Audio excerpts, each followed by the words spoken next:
Kemudian ikhwatul Islam azani Allah wa iyyakum,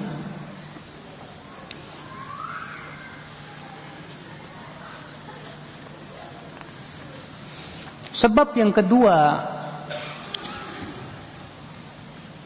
tidak menghormati para ulama, isti'jalut tasaddur qabla tahsil al-hadd al-adna min al-ilmi syar'i bihujjati da'wah.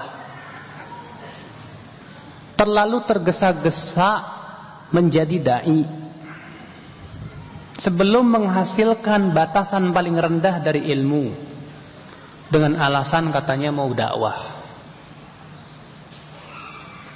Ilmunya belum matang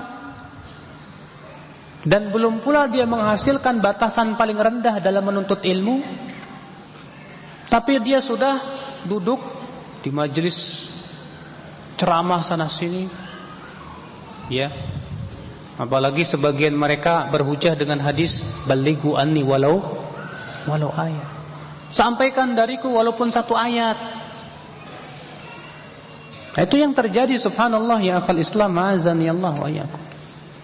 Maka dari itu antum yang ingin memposisikan diri sebagai ustadz yang ngajar kemana-mana, yang pertama sudah menguasai bahasa Arab belum? Kenapa sih harus bahasa Arab?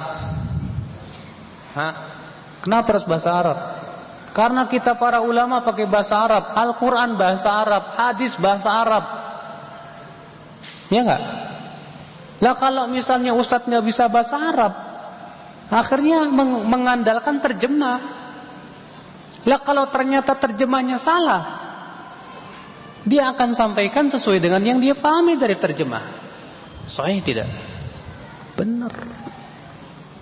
Makanya saya sering kali menekankan, ya, kalau ada ustadz nggak bisa bahasa Arab, aib, ya akhi, aib. Saya katakan tidak perlu diambil ilmunya. Soalnya dia mengambil ilmu dari terjemahan doang. Ya. Maka dari itu berkata Dr. Nasir Al-Aql, wa minal akhta' allati yanbaghi tanbihu 'alaiha fi mas'alatil fiqhi, di antara kesalahan yang harus diperingatkan dalam masalah fikih, faslud da'wah anil ilmi, memisahkan dakwah dari ilmu.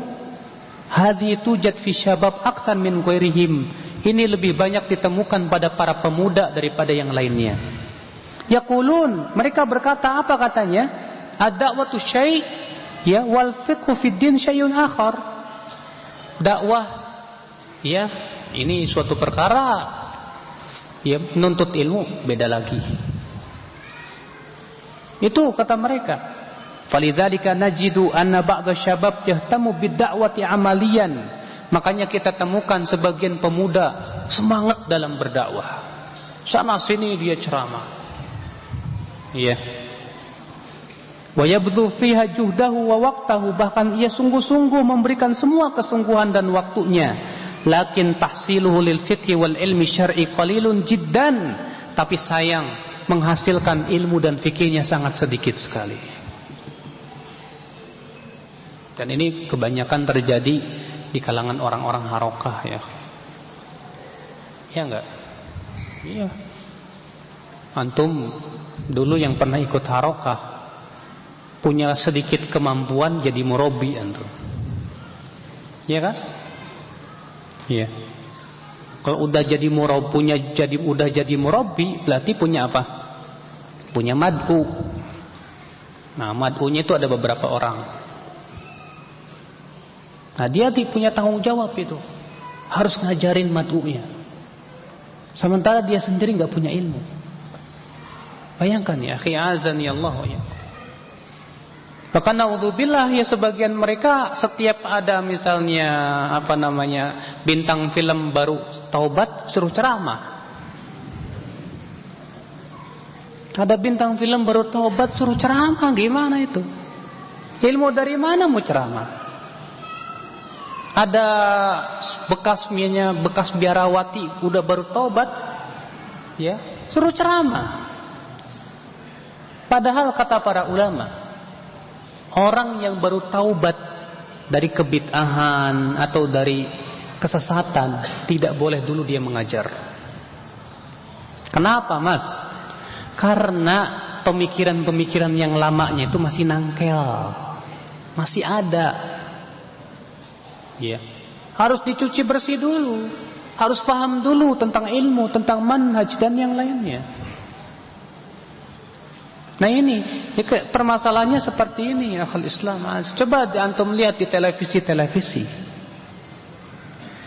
Dai-dai selebritis yang ada di televisi, yang bisa masuk televisi itu, asal-muasalnya belajar ilmu dari mana? Allah musta'an wa alaihi tiklan. Wallahi ya akhi, ini musibah ya akhi. Apalagi dengan diadakan yang disebut dengan pildacil, pemilihan dai kecil. Bayangkan anak-anak kecil SD dididik supaya pintar ngomong. Masya Allah, luar biasa memang. Ya, cara-cara supaya orang berani ya memposisikan diri sebagai dai. Ya, ada dai cilik lah, adalah berbagai macam. Ya Allah musta'an wal hitiklah. Berkata Umar bin Khattab, tafaqahu qabla an tusawwadu. Bertafakuhlah sebelum kalian dijadikan pemimpin. Berkata Imam Asy-Syafi'i, idza tasaddarul hadas, apabila orang yang masih cetek atau dangkal ilmunya telah memposisikan diri sebagai ulama atau seorang ustaz, fatahu ilmun katsir, maka dia akan terliput dari ilmu yang banyak.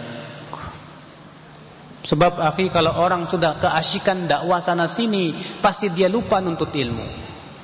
Kalau dia sudah asyik dakwah sana sini, dia akan memposisikan diri, saya punya ilmu, sehingga akhirnya untuk nuntut ilmu berat. Allahul musta'an wa alaihi tiklan.